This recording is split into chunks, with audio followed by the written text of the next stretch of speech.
Assalamualaikum warahmatullahi wabarakatuh. Salam sejahtera bagi kita semua. Pada kesempatan kali ini saya akan menjelaskan materi tentang entrepreneurship atau kewirausahaan. Baik, kita mulai. Entrepreneurship adalah kemampuan dan kemauan seseorang untuk beresiko dengan menginvestasikan dan mempertaruhkan waktu, uang, dan usaha untuk memulai suatu perusahaan dan menjadikannya berhasil. Melalui upaya yang dijalankannya, yang bersangkutan merencanakan dan mengharapkan kompensasi dalam bentuk keuntungan di samping juga kepuasan. Bidang usaha atau perusahaan yang dibangun oleh seseorang dengan kepribadian tertentu sebagai seorang entrepreneur sebagai alternatif penyediaan lapangan kerja minimal bagi pemilik modal yang disebut juga sebagai wira swasta. Keuntungan berwira swasta adalah kemungkinan untuk mengatur tingkat keuntungan yang diharapkan dengan semakin giat usaha dan waktu yang dicurahkan, maka semakin besar juga harapan perolehan keuntungannya. Ini juga akan melatih intuisi bisnis, meningkatkan sifat tanggung jawab terhadap dirinya sendiri, serta memiliki wewenang untuk memerintah dan mengelola karyawannya. Dalam hal kerugian berwira swasta adalah tanggung jawab yang besar terhadap kelangsungan usaha, perlunya menjaga relasi dengan baik dalam rangka mempertahankan kelangsungan hidup perusahaan, menanggung beban akibat kerugian perusahaan, pencurahan waktu kerja yang relatif sangat banyak ya, terutama apabila baru kita rintis, maupun bentuk pengorbanan lainnya yang berkaitan dengan keluarga. Wira swastawan.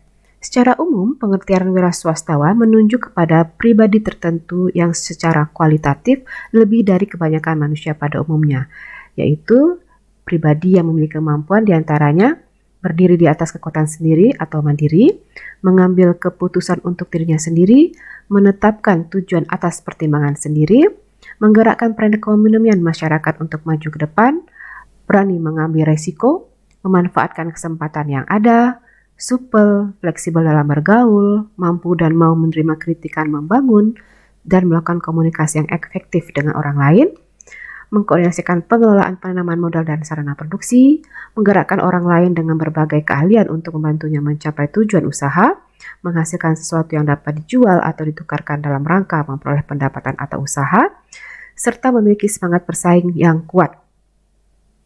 Memotivasi berprestasi dan kemampuan untuk menjadi pemimpin, menguasai berbagai pengetahuan, keterampilan dalam menyusun dan menjalankan serta mencapai tujuan organisasi, serta menguasai bidang pengetahuan lain yang menyangkut dunia usaha. Memperhatikan lingkungan sosial untuk mencapai taraf hidup yang lebih baik bagi semua orang dan lain-lain. Dalam kaitannya dengan kemajuan perusahaan, peranan wira swastawan diantaranya yaitu memimpin usaha secara teknis maupun ekonomis dengan berbagai aspek fungsionalnya, mencari keuntungan bisnis, membawa perusahaan ke arah kemampuan dan kemapanan serta perkembangan secara kontinuitas, memperkenalkan hasil produksi yang baru, memperkenalkan cara produksi yang lebih maju, membuka pasar, serta melaksanakan bentuk organisasi perusahaan yang baru. Berikut adalah unsur-unsur penting wira swasta, di mana unsur-unsur penting ini saling berkaitan antara satu dengan yang lain. Yang pertama yaitu unsur pengetahuan yang mencirikan tingkat penalaran yang dimiliki oleh seseorang yang pada umumnya banyak ditentukan oleh tingkat pendidikan. Keadaan pemahaman akan diperoleh seseorang bila mana ia mendalami bidang yang digelutinya. Sedangkan orang yang lebih mementingkan pengetahuan luas pada umumnya akan menjadi lebih generalis. Dalam dunia usaha yang kompleks diperlukan kemampuan yang komprehensif. Oleh karena itu, wira swastawan dituntut untuk mempunyai keluasan pengetahuan dan kemampuan penalaran yang tinggi. Berikutnya adalah unsur keterampilan. Pada umumnya diperoleh pada umumnya diperoleh melalui latihan dan pengalaman kerja yang nyata. Keterampilan yang dimiliki akan memudahkan dan memperlancar penyelesaian berbagai tugas yang harus dijalaninya. Berikutnya adalah unsur sikap mental. Ini menggambarkan reaksi sikap dan mental seseorang ketika menghadapi suatu situasi yang menantang misalnya. Berikutnya adalah unsur kewaspadaan. merupakan perpaduan unsur pengetahuan dan sikap mental dalam menghadapi sesuatu yang mungkin terjadi atau diduga akan dialami. Sehubungan dengan itu, berwira swasta juga berarti pula mempertimbangkan sikap defensif atau ofensif. Defensif itu adalah bertahan, ofensif itu adalah menyerang, demikian. Dengan demikian, segala upaya berupa pemikiran ataupun tindakan ditujukan untuk memanfaatkan setiap kejadian dan kesempatan yang ada secara tepat dan sebaik mungkin. Jadi, 4 unsur ini sangatlah diperlukan untuk menjadi seorang wiraswastawan yang sukses. Nah, berikut cara-cara memasuki perusahaan. Nah, ini ada 3 cara untuk memasuki perusahaan dan menjadikannya sebagai hak milik. Yang pertama adalah membeli perusahaan yang telah dibangun. Alternatif ini memberikan sejumlah keuntungan dalam kaitannya dengan lokasi perusahaan, evaluasi kinerja perusahaan, efisiensi waktu maupun efisiensi usaha, maupun efisiensi dalam biaya pendirian. Pada umumnya, orang berkenan membeli perusahaan yang telah dibangun bila mana atas dasar pengalaman dan fakta dirasakan bahwa lokasi perusahaan telah terjamin dan menguntungkan. Jadi, menghemat biaya yang seharusnya dikeluarkan untuk kelayakan lokasi.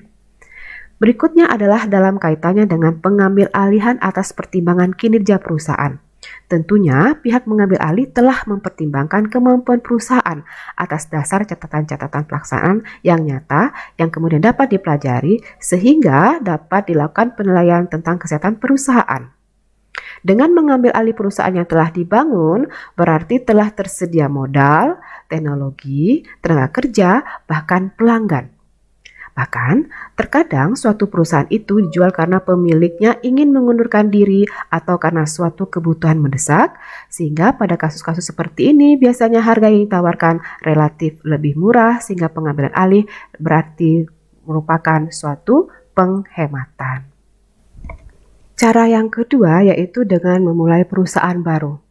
Memulai perusahaan baru akan merupakan upaya yang menguntungkan bila mana tidak ada kemungkinan membeli perusahaan yang telah dibangun atau pembelian perusahaan yang sudah ada itu diperhitungkan tidak menguntungkan. Pembuatan perusahaan baru memungkinkan pemilik untuk memilih lokasi, seleksi dalam rekrutmen tenaga kerja, pemilihan merek dagang, teknologi, jenis peralatan, bentuk, warna, ukuran, dan lain sebagainya. Dengan cara ini, efisiensi operasionalnya baru akan dapat dicapai setelah beberapa waktu mendatang. Dan yang ketiga yaitu pembelian hak lisensi atau franchising atau waralaba. Pembelian hak lisensi atau franchising dapat merupakan suatu keuntungan tersendiri karena adanya kerjasama antara si pembeli hak lisensi yaitu franchisee dengan pihak yang hak lisensinya dibeli atau franchisor. Dalam franchising terjadi hubungan bisnis yang berkesinambungan antara franchisee dengan franchisor. Dengan franchising, perusahaan diselenggarakan seolah-olah menjadi bagian dari suatu rangkaian yang besar, lengkap dengan nama, produk merek dagang, dan prosedur penyelenggaraan yang standar. Sistem waralaba atau franchising ini sendiri dimulai dengan apa yang disebut dengan produk franchise, yang lebih merupakan usaha keagenan. Berikut adalah tipe-tipe franchising. Ada 3, yaitu yang pertama trade name franchising, di mana dalam hal ini franchisee memperoleh hak untuk memproduksi saja. Yang kedua yaitu product distribution franchising. Dalam hal ini memperoleh hak untuk distribusi di wilayah tertentu. Dan yang ketiga yaitu pure franchising atau business format, yaitu dalam hal ini franchising memperoleh hak seluruhnya, mulai dari trademark, penjualan, peralatan, metode operasi, strategi pemasaran, bantuan manajemen dan teknik, termasuk juga pengendalian kualitas. Contoh yaitu misalnya restoran dan pendidikan. Kemudian kita lihat di sini beberapa keuntungan serta kerugian franchising. Yang pertama, keuntungan bagi franchisee. Pengalaman dan faktor sukses, yaitu pengalaman bisnis dengan franchising di Amerika Serikat, dapat memberi tingkat keberhasilan hingga 93%. Sedangkan bisnis biasa hanya memberikan tingkat keberhasilan sekitar 35%. Kemudian keuntungan berikutnya yaitu merupakan bantuan keuangan dari franchisor, brand name dan reputasi, bisnis yang sudah terbangun, standarisasi mutu, biaya produksi yang relatif lebih rendah, kesiapan manajemen, bantuan manajemen dan teknik, profit yang lebih tinggi, perlindungan wilayah, memperoleh manfaat market research dan product development, risiko yang lebih kecil. Kemudian franchisor juga memberikan bantuan berupa biasanya pelatihan manajemen dan staf serta rekrutmen karyawan, pemilihan dan pengkajian lokasi, rancangan fasilitas dan rencana bangunan, spesifikasi peralatan dan produk, dukungan promosi dan iklan, bantuan pada pembukaan franchisee, bantuan dalam pendanaan dan pengawasan yang berkelanjutan. Sedangkan keuntungan bagi franchisor, usaha perkembangan dengan investasi yang kecil. Kemudian adanya pengembangan outlet, memperoleh orang yang lebih gigih gitu ya. Kemudian memperoleh masukan yang lebih customized. Sedangkan kerugiannya, terkadang program pelatihan franchisor itu tidak sesuai dengan harapan. Dan franchisor hanya memberikan sedikit kebebasan dalam hal produk dan lain sebagainya. Berikut adalah perkembangan franchising di Indonesia. Perkembangan usaha waralaba di Indonesia saat ini dan di masa yang akan datang mempunyai prospek yang baik dan semakin pesat kemajuannya. Karena dapat memberikan manfaat bagi franchisor dan franchisee maupun bagi konsumen, menyediakan kesempatan berusaha dan serta membuka lapangan kerja baru bagi angkatan kerja di Indonesia. Di samping itu, usaha waralaba juga dapat memperluas sarana dan akses bagi produk-produk dan jasa Indonesia. Pengembangan usaha menggunakan sistem waralaba dapat mendorong berkembangnya spesialisasi dan modernisasi usaha tradisional, menumbuhkan kreativitas dalam mengembangkan inovasi berusaha hingga akan membuka akses pasar yang lebih luas bagi produk barang dan jasa Indonesia, serta juga akan meningkatkan efisiensi usaha, distribusi, serta nilai tambah dalam aktivitas produk nasional. Berikut adalah kiat-kiat memilih usaha waralaba. Yang pertama, produk yang dijual haruslah disukai oleh semua orang. Diusahakan untuk semua lapisan usia itu menyukainya. Yang kedua, yaitu bahwa merek dagang yang kita beli haruslah yang sudah terkenal. Nah, biasanya merek yang sudah terkenal ini akan lebih sering dipublikasikan melalui media massa sehingga dapat langsung memasuki pasaran dan berkembang begitu outletnya dibuka. Kiat berikutnya adalah harus standar dalam segala aspek, baik dari produknya, manajemennya, tata ruangnya, dan lain-lain. Berikut adalah perusahaan kecil dalam lingkungan perusahaan. Perusahaan kecil memegang peranan penting dalam komunitas perusahaan swasta. Pengalaman di beberapa negara maju, bahkan di Indonesia, juga menunjukkan bahwa komunitas perusahaan kecil memberikan kontribusi yang perlu diperhitungkan di bidang produksi, pajak, penyediaan lapangan kerja, dan lain sebagainya. Dengan kiat-kiat tertentu dari para pelaku bisnis, perusahaan kecil dapat berkembang dengan pesat menjadi perusahaan raksasa. Berikut adalah ciri-ciri perusahaan. Nah, secara umum, pengertian perusahaan kecil itu mengacu pada ciri-ciri berikut. Bahwa yang pertama, manajemennya berdiri sendiri. Nah, pada umumnya, para manajer perusahaan kecil ini juga adalah seorang pemilik. Dengan predikat yang disandang, mereka memiliki kebebasan luas untuk bertindak dan mengambil keputusan. Yang berikutnya bahwa investasi modal yang terbatas. Pada umumnya, modal perusahaan kecil ini disediakan oleh si pemilik. Berikut yaitu daerah operasi lokal. Walaupun daerah operasinya bersifat lokal, tidak berarti perusahaan kecil ini hanya mampu melayani pasar setempat. Seringkali jumpai pemasaran perusahaan kecil ini dapat mencakup lingkup nasional bahkan internasional. Terlebih sekarang sudah bisa melakukan penjualan secara online begitu. Sedangkan ciri yang terakhir, ukuran perusahaan biasanya relatif kecil. Nah, berikut dapat kita lihat beberapa perbedaan antara perusahaan kecil dan perusahaan besar. Biasanya perusahaan kecil itu umumnya dikelola oleh pemiliknya sendiri, sedangkan perusahaan besar biasanya dikelola oleh bukan pemiliknya.